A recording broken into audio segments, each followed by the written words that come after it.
오늘 말씀 제목 함께 따라 하실까요? 하나님의 선물이라. 하나님의 선물이라. 어느덧 사순절이 5주째를 지나고 있습니다. 40일의 사순절 기간 중 약 3분의 2가 훌쩍 지나가고 있다라는 거예요. 제가 지난번 수요예배 말씀을 전할 때에도 같은 질문을 드렸던 기억인데요. 약 5주간의 사순절 기간을 의미 있게 또 구별되게 보내고 계십니까? 부활절 전까지 주일을 제외한 40일 동안의 이 사순절 기간, 예수 그리스도의 고난과 대속을 기억하고 감사하는 이 사순절 기간이 이제 불과 열흘밖에 남지 않았습니다. 고난주간을 포함하여 부활절까지 열흘 남짓 남은 이 사순절 기간, 남은 시간은 이제부터라도 보다 의미 있고 보다 구별될 수 있는 시간으로 채울 수 있기를 간절히 권면드립니다. 사순절 달력 잘 활용해보고 계신가요? 사순절 달력. 저는 우리 교회 2025년 사순절 달력을 좀 잘 활용해 보시는 것을 다시금 추천드립니다. 오늘 날짜에 해당되는 사순절 미션은요, 중독자, 자살 충동자, 자살 유가족 위해 기도하기입니다. 요즘 뉴스를 보면 이 얼마나 각종 중독과 또 자살로 인해 가슴 아픈 이야기들이 하루가 멀다 하고 쏟아져 나오는지 모르겠습니다. 사순절 기간만큼은 내가 정말 마음으로 단단히 결심해보고 기도 생활에 힘써봐야겠다 여겼음에도 또 어느새 기도하지 못한 채 그냥저냥 그렇게 하루하루를 보내왔다면 이제 남은 사순절 기간, 열흘 남짓 남았잖아요. 그리스도 예수님과 같은 태도를 가지라 라는 이 빌립보서 말씀을 따라 시간을 내어 기도하고 또 신실하게 응답하여 주실 그 하나님만 잠잠히 바라는 저와 여러분 될 수 있기를 간절히 소원합니다. 지난 수요 예배 때 함께 나누었던 핵심 주제는 구속, 다른 말로 구원이었습니다. 그래서 구속의 개념과 정의가 무엇인지에 대해서 넓고도 깊게 나누는 시간을 가졌지요. 오늘 이어서 함께 나눌 주제는 우리가 무엇으로부터 구원받는가입니다. 이 질문은 에베소서 2장 함께 방금 읽었던 이 본문 말씀에서 바울이 우리에게 전하는 가르침이에요. 우리가 무엇으로부터 구원받는가? 바울은 이 질문에 대한 보다 세심하고도 구체적인 가르침으로 구원의 6가지 측면을 우리에게 제시해 줍니다. 구원의 6가지 측면, 이제 간단하게 먼저 이 내용만 좀 설명해 드리려고 하는데요. 먼저 첫 번째로는 본문 1절부터 3절까지 말씀에서 기인한 죄로부터의 구원이고요. 두 번째 측면은 본문 4절에서 기인한 이 사랑에 의한 구원입니다. 세 번째 측면은 5절 말씀에서 기인한 생명에 이르게 하는 구원이고요. 네 번째 측면은 6절에서 8절까지 기인한 목적이 있는 구원입니다. 다음 다섯째 측면은 8절에서 9절까지 기인한 믿음을 통해 얻는 구원이고요. 마지막 여섯 번째 측면은 본문 10절에서 기인한 선한 일을 하게 하는 구원입니다. 우리가 무엇으로부터 구원받는가? 이 질문으로부터 출발한 구원의 6가지 측면을 한 가지씩 오늘 본문 말씀을 보며 나누어 보고자 합니다. 먼저 바울이 제시한 구원의 6가지 측면 중 이 첫 번째는 죄로부터의 구원입니다. 본문 1절부터 3절까지 말씀에 해당된다 말씀드렸지요. 1절부터 3절까지 말씀 한 번 더 읽어볼까요? 시작. 그는 허물과 죄로 죽었던 너희를 살리셨도다. 그때 너희는 그 가운데서 행하여 이 세상 풍조를 따르고 공중의 권세 잡은 자를 따랐으니 곧 지금 불순종의 아들들 가운데서 역사하는 영이라. 전에는 우리도 다 그 가운데서 우리 육체의 욕심을 따라 지내며 육체와 마음에 원하는 것을 하여 다른 이들과 같이 본질상 진노의 자녀이었더니. 아멘. 우리가 방금 읽은 이 1절에서 3절까지의 말씀은요, 예수 그리스도가 없는 인간의 죄악된 모습을 가장 분명하게 보여주는 구절이라고 할 수 있겠습니다. 먼저 우리는 본문 1절 말씀에 등장하는 두 개의 단어에 주목할 필요가 있습니다. 허물과 죄라는 단어인데요. 허물의 뜻이 무엇입니까? 잘못 저지른 실수를 두고 허물이라고 표현하기도 하고요. 남에게 비웃음을 살 만한 거리를 두고 허물이 있다 표현하기도 합니다. 그런데 이어서 공교롭게도 죄의 뜻을 살펴보니 하나님의 계명을 거역하고 그의 명령을 따르지 아니하는 인간의 행위라는 뜻과 더불어서 잘못이나 허물, 이 허물로 인하여 벌을 받을 만한 일이라는 뜻을 가지고 있더라고요. 그렇기에 우리가 이 허물과 죄 안에 거한다 한번 상상해 보십시오. 단순한 단어의 몇 가지 뜻만 가지고도 상상해 보았을 때 그 안에 거한다는 것은 결코 기분 좋은 일이 아닙니다. 누구도 이 허물과 죄 안에 머물고 싶어 하지는 않을 거예요. 허물과 죄 안에 거한다는 것은요, 우리가 매우 심각하고도 또 여러 다양한 방식으로 하나님의 거룩하심과 의로우심에 맞서서 의도적이고도 또 고의적으로 말하며 행동하는 것을 이 허물과 죄 안에 거한다라고 우리는 표현합니다. 그래서 하나님 앞에 우리 인간이 가진 가장 기본적인 문제를 한번 말해보라라고 하면 그것은 다른 문제가 있는 것이 아니라 우리가 우리의 창조주 되시는 하나님과 조화를 이루지 못한다라는 데 있습니다. 우리가 무슨 다른 사람들과 의미 있는 관계를 형성할 수 없는 것에 문제가 있는 것이 아니고, 또 우리가 무슨 전통이나 환경이나 조화를 이런 것에서 이루지 못하는 거에서 문제가 찾아오는 것이 아니라 우리가 창조주 되시는 하나님과 바른 관계를 갖지 못한다라는 점에서 하나님 앞에 우리 인간이 가진 가장 기본적인 문제가 드러난다라는 것입니다. 그 이유는 무엇입니까? 가장 기본적인 문제가 이렇게 드러나는 이유는, 그 원인은 무엇이 되겠습니까? 먼저는 본문 2절에서 3절까지 말씀의 기록에서 그 원인을 찾을 수 있지요.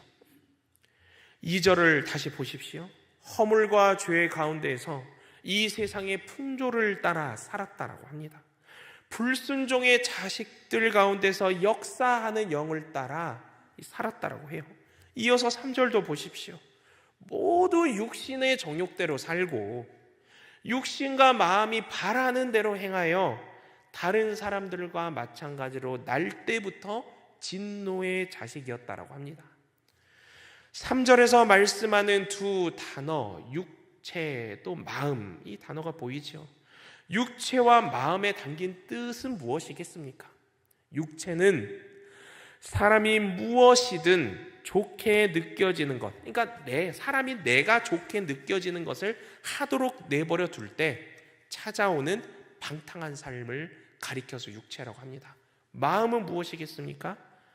하나님의 뜻을 부정하는 의도적인 선택을 가리킵니다. 하고 싶은 대로 방탕한 삶을 막 살면서 의도적으로 하나님의 뜻을 계속 부정하는 그런 선택을 해대니 예수 그리스도가 눈에 보이겠습니까? 또 말씀과 복음이 귀에 들릴까요? 예수 그리스도를 통해 하나님과 화해할 길을 애당초 생각하지도 않고 걸으려 하지도 않으니 본질상 진노의 자식일 수밖에 없지요. 영원한 심판과 정죄의 대상이 된다라는 것입니다. 이뿐입니까? 우리는 에베소서 4장 18절에서 19절까지 말씀에서도 그 근거를 함께 찾을 수 있습니다. 18절에서 19절 말씀까지 화면을 보며 읽어볼까요? 시작. 그들의 총명이 어두워지고 그들 가운데 있는 무지함과 그들의 마음이 굳어짐으로 말미암아 하나님의 생명에서 떠나 있도다. 그들이 감각 없는 자가 되어 자신을 방탕에 방임하여 모든 더러운 것을 욕심으로 행하되. 아멘. 우리가 우리 안에 있는 무지함과 우리 마음의 가득한 이 완고함 때문에 영적인 이 총명함이 완전히 어두워져 버렸다라는 것입니다. 수치스러움을 느끼는 감각은 다 잃어버리고 스스로를 매일 방탕에 내맡겨 버려서 탐욕을 부리면서 모든 더러운 일을 행한다라는 거예요. 그렇게 우리의 모습이 하나님께로부터 죄로 인해 점점 멀어지고 하나님의 생명에서 떠나 있다라는 것이죠. 창조주 하나님과 바른 관계를 좀 가질래야 가질 수가 없다라는 것입니다. 그래서 1절 말씀 중반절 다시 보십시오. 1절 말씀 중반절에서는 이 허물과 죄로 인해 우리가 죽었다라고 기록합니다. 죽었다. 왜 죽었다라고 기록합니까? 이와 관련한 로마서 6장 23절 말씀을 보십시오. 상반절을 보면 죄의 삭은 뭐라고요? 사망이요 라고 말씀합니다. 이뿐입니까? 야고보서 1장 15절 말씀에서는 무엇라 기록되어 있습니까? 욕심이 잉태한 즉 죄를 낳고 죄가 장성한 즉 뭐라고요? 사망을 낳느니라 라고 기록되어 있습니다. 우리가 가진 또 우리가 지은 허물과 이 죄의 수가 셀래야 셀 수 없을 만큼 너무나도 많고 또 이 허물과 죄 안에 너무나도 오랫동안 거함으로 말미암아 우리는 어느 것 하나 저절로 해결되는 것 없고 또 우리의 힘으로 해결할래도 해결할 수도 없는 그 허물과 죄의 무게로 인해 이 짓눌려 가지고 우리는 그 삭스로 죽었다, 사망을 낳았다라는 것입니다. 그런데요, 성도 여러분, 우리가 죄를 지음으로 말미암아 사망에 이르게 되었다. 이 문구를 보고 이렇게 생각하시는 분들도 있습니다. 목사님, 그러니까 저는 애초에 그런 죄를 안 지었다니까요. 아까 이야기하신 육신의 정욕대로 살고 마음이 완악하게 굳어있고 그런 이야기들이 애초에 태초부터 처음부터 저는 그렇게 살지도 않았고 저는 마음이 굳어있은 적이 없죠. 마음이 굉장히 부드러운 사람이에요. 저는 해당 사항이 없다니까요. 이렇게 막 이야기하시는 분들이 있습니다. 그리고 막 이런 이야기 쏟아 넣으세요. 내가 세상에서 이런 일을 했고 내가 세상에서 저런 일을 했고 내가 얼마나 선한지 아냐고. 이제 소위 미담이라 그러죠. 미담. 막 이야기 저 이야기 쏟아 놓으십니다.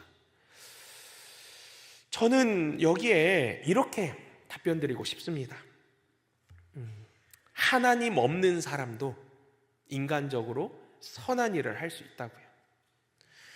그러나 그 선한 일을 행했고 할 수 있고 없고의 사실과는 별개로 그 선한 일의 출발이 하나님을 영화롭게 하는 그 동기에서 출발한 것이 아니라면 다른 동기에서 움직였다면 그것은 결코 구원의 길이 될 수 없다라는 거예요. 그래서 선을 행했다라는 것은 그 사실 자체로는 좋은 거지만 이것이 그의 본성이나 존재의 기본 영역을 바꾸지는 못합니다. 이것이 그를 하나님과 본질적으로 화해시키지는 못한다라는 거예요. 누가복음 6장 32절에서 34절까지 말씀을 보십시오. 다 알고 계시는 말씀이지요. 쭉 띄워주십시오. 너희를 사랑하는 자만을 사랑하면, 너희가 만일 선대하는 자만을 선대하면, 너희가 받기를 바라고 사람들에게 구워주면 다 아시는 말씀입니다. 사랑하는 자만을 사랑하는 모습, 선대하는 자만을 선대하는 모습, 밟기를 바라고 구워주는 모습, 멀리서 보고, 잘 모르고 멀리서 볼 때는 선한 일처럼 보일 수 있을 것입니다. 사랑하고 선대하고 구워준 건 사실이니까요. 그러나 세상 사람들 눈은 다 속여도 하나님은 아시잖아요. 저런 모습은 정말 하나님을 영화롭게 하려는 동기에서 출발한 것이 아니라는 것을 하나님은 아신다라는 것입니다.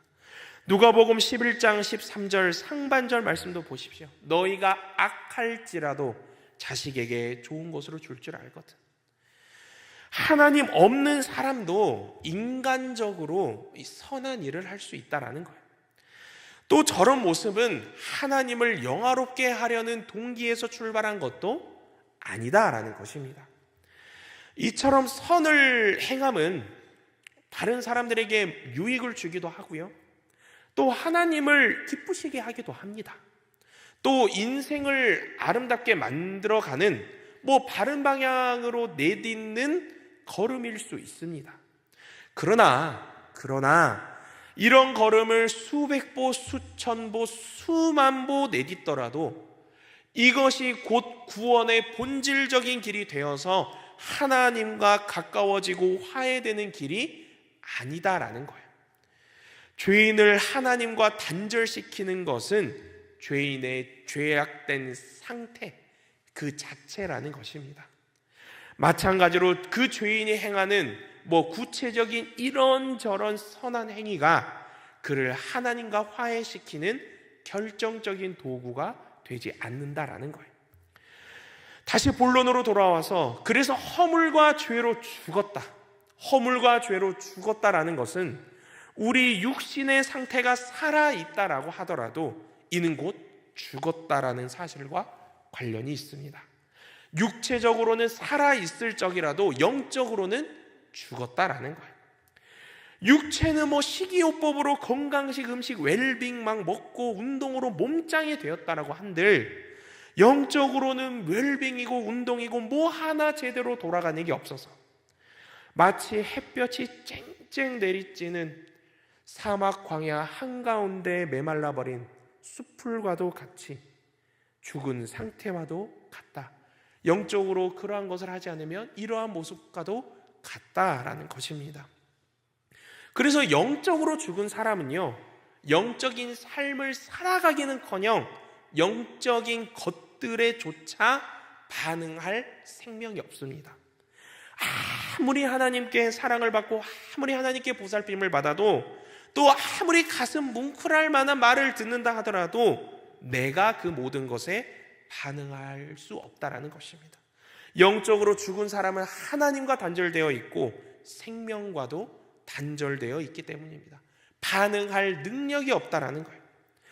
그래서 유명한 주석가 존 이디라는 사람이 있는데요, 이 사람은 이를 두고 이렇게 표현했습니다. 마치 뭐라고요? 생명체의 흉내를 내지만 걸어다니는 송장과도 같다라고. 생명체 흉내를 내지만 생명이 없는, 자신이 죽은 줄도 모르고 걸어다니는 송장과도 같다라고 말한 것입니다. 그런데요, 성도 여러분, 바울이 제시한 구원의 6가지 측면 중 첫 번째가 무엇라 말씀드렸습니까? 뭐로부터의 구원이라고요? 죄로부터의 구원이라 말씀드렸지요. 본문 1절 말씀 다시 보십시오. 그는 허물과 죄로 죽었던 우리를 살리셨도다. 그가 허물과 죄로 인해 죽음 상태에 있는, 영적으로 죽어있는 우리를 살리셨다라는 거예요. 그가 누구입니까? 여기서 그는 예수 그리스도이지요. 예수 그리스도께서 허물과 죄로 죽었던 우리를 살리셨다라는 거예요. 우리가 전에 다른 이들과 같이 진노의 자녀이었더라도 구주 되시는 예수님을 믿음으로써 더 이상은 다른 이들과 같지 않다라는 것입니다. 예수 그리스도께서 죄와 허물로 인해 죽을 수밖에 없는 우리 모두를 위하여 이루어내신 그 구원의 길, 구원 사역 때문에 우리는 지금도 그리고 앞으로도 영원히 그분 안에 있으며 죄인이라는 타고난 우리의 모습과 그 상태로부터 해방시켜 주었다라는 것입니다. 다시 말하면, 짧게 말하면 예수 그리스도로 인하여 우리는 죄로부터 구원받았다라는 것입니다. 그래서 바울이 제시한 구원의 6가지 측면 중 그 첫 번째가 무엇이라고요? 죄로부터의 구원이라는 것입니다. 다음으로 두 번째 측면, 바울이 제시한 구원의 6가지 측면 중 두 번째는 사랑에 의한 구원입니다. 본문 4절 말씀이 여기에 해당되는데요. 4절 말씀 화면을 보며 한 번 더 읽어볼까요? 시작. 긍휼이 풍성하신 하나님이 우리를 사랑하신 그 큰 사랑을 인하여. 아멘. 앞서 구원은 죄로부터의 구원임을 말씀드렸고요. 또 구원은 사랑으로 받는다. 사랑으로 받는다라는 것입니다. 하나님의 긍휼은 풍성하고 넘치며 그야말로 무한하고 측량할 수조차 없습니다. 이처럼 하나님은 우리를 향한 긍휼이 풍성하고 또 우리를 이처럼 크게 사랑하시기 때문에 구원, 우리가 하나님 품으로 돌아갈 수 있는 길을 내어주셨다라는 것입니다. 그러나 문제는 우리에게 있었지요. 때로는 우리가 비열하고, 때로는 우리가 죄악되며, 또 때로는 반역된 모습으로 부패하고, 또 때로는 서로가 서로를 향해 정죄하고 비난하기 바쁜 그런 우리들에게 하나님은 그분의 사랑으로 손을 내밀어 주셔서 구원과 또 그 구원에 따른 모든 영원한 복을 우리에게 내밀어 주셨다라는 것입니다. 그 내용이 어디에 기록되어 있습니까? 너무 유명한 말씀입니다. 요한복음 3장 16절 말씀이죠. 하나님이 세상을 이처럼 사랑하사 독생자를 주셨으니 이는 그를 믿는 자마다 멸망치 않고 영생을 얻게 하려 하십니다. 세상을 이처럼 뭐라고요? 사랑하사 이처럼 사랑하사 독생자 예수 그리스도를 우리에게 내어주셨다라는 거예요. 그런데 이에 우리의 모습은 어떠하였습니까? 우리 모든 인간들은 한치 앞을 모르고 예수님을 십자가에 못 박는 행위에 다 가담하고 예수님을 조롱하기 바빴다라는 거예요. 하나님이 세상을 이처럼 사랑하심을 깨닫지 못했다라는 거예요. 그럼에도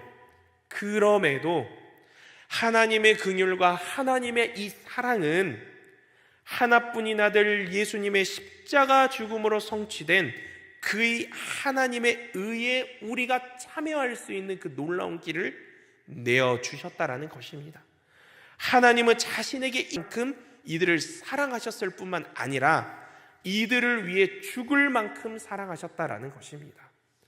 자격 없는 자인 우리를 향한 하나님의 이토록 뜨거운 사랑이 우리에게 구원을 가능하게 하였고 구원으로 가는 길을 열어주셨다라는 것입니다. 그래서 바울이 제시한 구원의 6가지 측면 중 두 번째가 뭐라고요? 사랑으로 인한 구원, 사랑에 의한 구원이라는 거예요. 구원의 동기와 그 구원을 가능하게 하는 모든 것은 하나님의 사랑이라는 것입니다. 다음으로 세 번째, 바울의 제시한 구원의 6가지 측면 중 세 번째는요, 생명에 이르게 하는 구원이라는 것입니다. 이와 관련된 본문 5절 말씀 한 번 더 화면을 보며 읽어볼까요? 시작. 허물로 죽은 우리를 그리스도와 함께 살리셨고 너희는 은혜로 구원을 받은 것이라. 아멘. 성도 여러분, 영적으로 죽은 사람에게 또 영적으로 거의 죽어가는 사람에게 당장 필요한 것이 있다면 무엇일까요? 당장 필요한 것, 죽은 사람에게는 다시 살아나는 것이겠지요. 구원은 영적인 생명을 줍니다. 구원은 영적으로 죽은 우리를, 또 구원은 영적으로 서서히 곧 죽어가는 우리를 다시 생명에 이르게 한다라는 거예요. 이 사실을 믿으십니까? 이와 관련하여 로마서 6장 11절에서 13절까지 말씀을 보십시오. 이 말씀에서는 무엇라 기록되어 있습니까? 함께 화면을 보며 읽어볼까요? 시작. 이와 같이 너희도 너희 자신을 죄에 대하여는 죽은 자요 그리스도 예수 안에서 하나님께 대하여는 살아있는 자로 여길지어다. 그러므로 너희는 죄가 너희 죽을 몸을 지배하지 못하게 하여 몸의 사욕에 순종하지 말고, 또한 너희 지체를 불의의 무기로 죄에게 내주지 말고 오직 너희 자신을 죽은 자 가운데서 다시 살아난 자 같이 하나님께 드리며 너희 지체를 의의 무기로 하나님께 드리라. 아멘. 우리를 죄와 죽음에서 일으켜 그리스도와 함께 살린 하나님의 능력은요, 우리 그리스도인의 삶에서 모든 면면에 있어서 늘 영적인 활력, 늘 영적인 생명을 불어넣어주는 하나님의 능력이 된다라는 것입니다. 우리는 그리스도인이 된 그 순간부터 더는 하나님의 생명에서 단절되지 않았습니다. 우리는 예수 그리스도의 죽음과 부활에서 그분과 연합을 함으로써 영적으로 다시 살아났고, 이로 인하여 하나님의 본질을 추구하며 하나님이 말씀하시는 본성을 가질 수 있게 되었기에 땅의 것이 아니라 하늘의 것, 위의 것, 하나님의 것을 구하게 되었다라는 것입니다. 이것은 하나님이 우리를 예수 그리스도와 함께 살리신 결과입니다.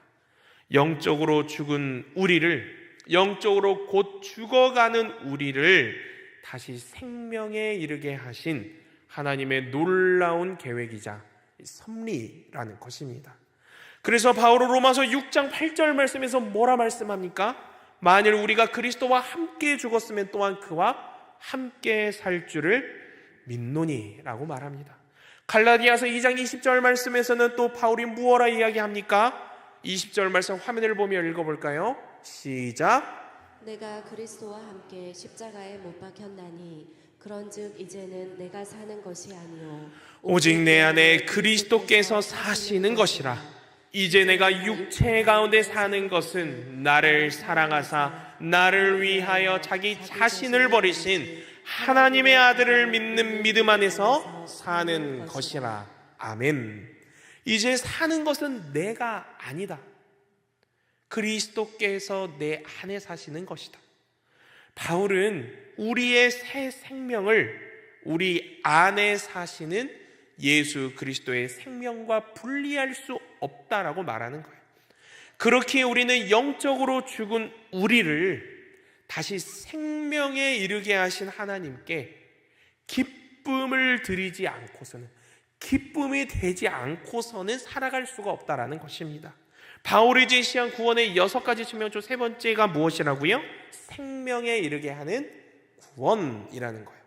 다음으로 바울이 제시한 구원의 6가지 측면 중 4번째는 무엇일까요? 목적이 있는 구원입니다. 이와 관련한 6절에서 7절까지 말씀 함께 읽어볼까요? 시작. 또 함께 일으키사 그리스도 예수 안에서 함께 하늘에 앉히시니 이는 그리스도 예수 안에서 우리에게 자비하심으로써 그 은혜의 지극히 풍성함을 오는 여러 세대에 나타내려 하심이라. 아멘. 성도 여러분, 우리는 영적 죽음에서 구원을 받았고 영적인 생명을 받게 되었습니다. 우리는 예수 그리스도 안에 있고, 종국에는 방금 함께 읽은 본문 6절 말씀에 기록된 바와 같이 그분과 함께 하늘에 있기 위해서입니다. 그렇다면 하늘에 있다, 하늘에 있다라는 것이 무엇을 뜻하는 것일까요? 먼저는 하나님의 영역에 있다라는 것입니다. 그 다음으로는 영적인 생명의 영역에 있다라는 것입니다. 이곳에 우리의 복이 있고 이곳에서 삼위일체이신 하나님과 교제한다라는 것입니다. 우리보다 먼저 앞서간 모든 성도와 이곳에서 교제를 나누며 이후에 우리 뒤에 올 모든 성도와 이곳에서 교제를 나눈다는 것입니다. 우리의 모든 찬양과 경배와 간구가 이곳을 향한다라는 것입니다. 그래서 구원의 목적은요, 하늘에 있다라는 이 말씀이 가진 뜻과 이어서 연결이 됩니다. 본문 6절에서 7절까지 말씀에 담긴 구원의 목적은 무엇인 것이냐? 먼저는 예수 그리스도의 부활로 인하여 우리 또한 우리의 몸이 죽은 자 가운데서 다시 살아날 것이라는 굳건한 믿음이 생기는 것, 여기에 구원의 목적이 있는 것입니다. 또 무엇이 있습니까? 이렇게 다시 사신 예수 그리스도께서 우리에게 원하시는 삶을 우리가 살아낼 수 있는 능력을 받았다는 것, 여기에 또한 구원의 목적이 있다는 것입니다. 또 무엇이 있겠습니까? 우리가 예수 그리스도를 통하여 얻게 된 새로운 시민권은 하늘에 있다라는 것을 발견하고 이 사실을 믿어 의심치 않는 것, 그리하여 하나님께서 그리스도 예수 안에서 우리를 그분과 함께 하늘에 앉히실 것을 믿어 의심치 않는 것, 여기에 또한 구원의 목적이 있다라는 것입니다. 본문 6절에서 7절까지 말씀에 담긴 이 여러 구원의 목적을 꼭 기억할 수 있기를 바랍니다. 바울이 제시한 구원의 6가지 측면 중 네 번째가 뭐라고요? 목적이 있는 구원이라는 거예요. 다음 5번째 측면은 무엇일까요? 믿음을 통해 얻는 구원입니다. 이와 관련한 본문 8절에서 9절까지 말씀 한 번 더 읽어볼까요? 시작. 너희는 그 은혜에 의하여 믿음으로 말미암아 구원을 받았으니 이것은 너희에게서 난 것이 아니요 하나님의 선물이라. 행위에서 난 것이 아니니 이는 누구든지 자랑하지 못하게 함이라. 아멘. 오늘 말씀 주제가 나왔지요. 하나님의 선물이라. 사실 바울이 제시한 구원의 모든 이 6가지 측면이 하나하나 중요하지만 이 5번째 측면, 믿음을 통해 얻는 구원은 이 중에서도 제일 중요하다라고 말씀드릴 수 있겠습니다. 믿음을 통해 얻는 구원이라는 이 메시지에 담긴 내용이 나머지 모든 구원의 측면을 담을 수 있고 설명할 수 있기 때문입니다. 구원은, 성도 여러분, 구원은요 오직 우리의 믿음에서 출발합니다. 그러나 그 믿음은요 우리에게서 난 것이 아니라 그 믿음마저도 하나님이 우리에게 주신 선물입니다. 믿음은 우리가 자신의 힘이나 자원으로 행하여 만들어내는 그런 것이 아닙니다. 애초에 우리에게는 그 믿음을 만들어내기에 적절한 힘이나 자원을 가지고 있는 것이 아니기 때문이에요. 한번 상상해 보십시오. 우리가 믿음이 없다고 치고 오늘부터 한번 믿어보겠어. 힘을 막 주고 눈을 이렇게 부라린다고 그날부터 확 하고 믿음이 생기는 것입니까? 아니죠. 말이 안 되지만 설사 그런 힘이나 믿음이 생기게 하는 힘이나 자원이 우리에게 있다 손 치더라도 하나님은 우리가 이것들을 의지하기를 원하지 않으십니다. 그런 힘이나 자원을 의지해서 믿음이 만들어지고 믿을 수 있는 게 되어버린다면 믿음을 통해 얻는 구원은 곧 부분적으로 우리 자신의 행위로 인한 것이 될 수 있기 때문입니다. 그리고 이 행위로 인해 자랑하는 이들도 생기고 비교하는 이들도 생기겠죠. 야, 너네들이 아까 눈을 더 힘을 안 줘서 그래. 더 눈에 힘을 줘봐. 또 힘을 줘봐. 이러면서 서로를 정죄하고, 아까 앞서서도 비슷한 내용으로 말씀을 드렸죠. 자선, 좋은 이웃되기와 같은 이러한 모습은 구원을 가져다 줄 능력이 없다고요. 우리가 하는 일 중에, 우리가 할 수 있는 일 중에 조금이라도 구원의 이 역할을 하는 일이 있다면, 유일하게 구원의 역할을 하는 일이 있다면 그것은 예수 그리스도께서 우리를 위해 하신 일, 이 일을 믿어 의심치 않는 것입니다. 그렇기에 그리스도인이라 함은 자신의 그 어떤 노력이나 어떤 능력이나 대단한 지적인 대단한 무수히 섬겨온 행위에 켜켜이 쌓인 결과로 이루어지는 것이 아니라 오직 하나님의 과분한 은혜로 되는 것입니다. 이 사실을 믿으십니까? 믿음은 하나님의 선물로 주어지며 그렇게 선물로 주어진 믿음을 따라 예수 그리스도를 구주로 고백할 때에 이 구원 또한 받을 자격 하나 없는 우리에게 주어지는 하나님의 선물임을 믿으시기 바랍니다. 그래서 바울이 제시한 구원의 6가지 측면 중 5번째가 뭐라고요? 믿음을 통한 구원이라는 거예요.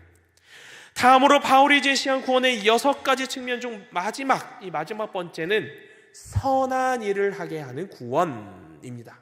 관련된 본문 10절 말씀을 한 번 더 읽어볼까요? 시작. 우리는 그가 만드신 바라 그리스도 예수 안에서 선한 일을 위하여 지으심을 받은 자니 이 일은 하나님이 전에 예비하사 우리로 그 가운데서 행하게 하려 하심이니라. 아멘. 성도 여러분, 앞서서 이 구원과 선행의 관계에 대해 좀 말씀드렸지요. 선한 행위는 참 좋습니다. 보기에도 좋지요. 필요합니다. 그러나 구원을 얻는 데에 있어서는 아무 역할도 하지 못합니다. 그 어떤 선한 일도 구원을 낳지는 못하지만 길이요 진리요 생명 되시는 예수 그리스도를 통하여 내가 구원을 받았음을 믿게 된다면 그 구원의 확신은 곧 선한 일로 이어지게 됩니다. 내가 이전까지는 예수 그리스도를 모르고 살았고 그렇기에 그리스도인의 삶에 대해서 크게 관심이 없었지만 이제 내가 예수 그리스도를 알게 되었으니 예수님 닮아가는 그리스도인이 되고 싶으니 그리스도인처럼 매일을 이제는 다르게 살아가고 싶다라는 거예요. 그래서 우리가 조금씩 예수 그리스도를 닮아간다라고 하잖아요. 매일매일 우리의 쓴뿌리를 계속해서 걷어내고 또 걷어내고 그 걷어낸 땅에 예수 그리스도의 사랑을 다시 심는 거예요. 예수 그리스도의 가르침을, 예수 그리스도의 말씀을 계속해서 심는 것입니다. 여기서 이전에는 행하지 않았고 행할 생각도 없었던 선한 모습, 선한 행위를 이제는 그리스도인답게 살고 싶어서, 이제는 그리스도인처럼 살고 싶어서 그 선한 행위를 행하기 시작한다는 것입니다. 하나님이 우리에게 주신 선물인 믿음으로 말미암아 구원을 얻었다는 확신에서 출발하여 그것이 곧 그리스도인답게 살고 싶은 선한 행위로 이어지고 그 선한 행위를 통해 고린도전서 10장 31절의 말씀처럼 먹든지 마시든지 무엇을 하든지 다 하나님께 영광을 올려드리는 삶을 살아갈 수 있게 됨을 이 시간 믿으시기 바랍니다. 바울이 제시한 구원의 6가지 측면 중 마지막 6번째가 뭐라고요? 선한 일을 하게 하는 구원이라는 거예요. 사랑하는 성도 여러분, 기억을 더듬어 복습 시간입니다. 복습한 이후에 찬양하도록 하겠습니다. 우리가 무엇으로부터 구원받는가? 바울은 이 질문에 대한 보다 세심하고도 구체적인 가르침으로 구원의 6가지 측면을 제시해 주었음을 말씀드렸습니다. 첫 번째가 뭐라고요? 죄로부터의 구원. 두 번째가 뭐라고요? 사랑에 의한 구원. 세 번째는요? 생명에 이르게 하는 구원. 네 번째는요? 목적이 있는 구원. 다섯 번째는요? 믿음을 통해 얻는 구원. 마지막 6번째는요? 선한 일을 하게 하는 구원. 처음 시작 때 말씀을 나누기 시작할 때 여러분, 제가 말씀드렸습니다. 우리는 이제 사순절 기간이 끝나가고 있다고요. 벌써 사순절 5번째 주일이고 3분의 2가 눈 깜짝할 새 지나가 버렸습니다. 이제 곧 있으면 고난주간입니다. 그리고 부활주일이 다가오지요. 열흘 남짓 남은 이 사순절 기간을 예수님께서 보고 계신다 생각하시고 하루하루 그리스도인답게 그리스도인처럼 보낼 수 있기를 바랍니다. 이를 위해 나는 죄로부터 구원받았음을 믿으시기 바랍니다. 그리고 세상을 이처럼 사랑하사 독생자를 내어주시기까지 사랑하신 하나님의 사랑으로 구원받았음에 감사하기 바랍니다. 죄와 허물로 인해 죽을 수밖에 없었던 우리를 하나님께서 다시 생명에 이르게 하는 구원으로 인도하여 주셨음을 기뻐하고 회개할 수 있기를 바랍니다. 우리를 하나님의 그 구원에는 너무나도 분명한 목적이 있었음을 기억하기 바랍니다. 하나님께서 우리에게 믿음을 선물로 주셨고 나는 오직 믿음을 통해 구원을 얻게 되었음을 깨달아 마음에 새기기를 바랍니다. 그리고 이렇게 구원받았다라는 그 기쁨과 감사함으로 이제는 그리스도인답게 살고 싶어서 오늘 우리가 하루하루 선한 일을 하도록 우리 주님께서 이끌어주고 계심을 돌아볼 수 있기를 바랍니다. 이로 말미암아 우리가 언제나 어디서나 먹든지 마시든지 무엇을 하든지 다 하나님께 영광을 올려드리는 저와 여러분 될 수 있기를 주님의 이름으로 축원드립니다.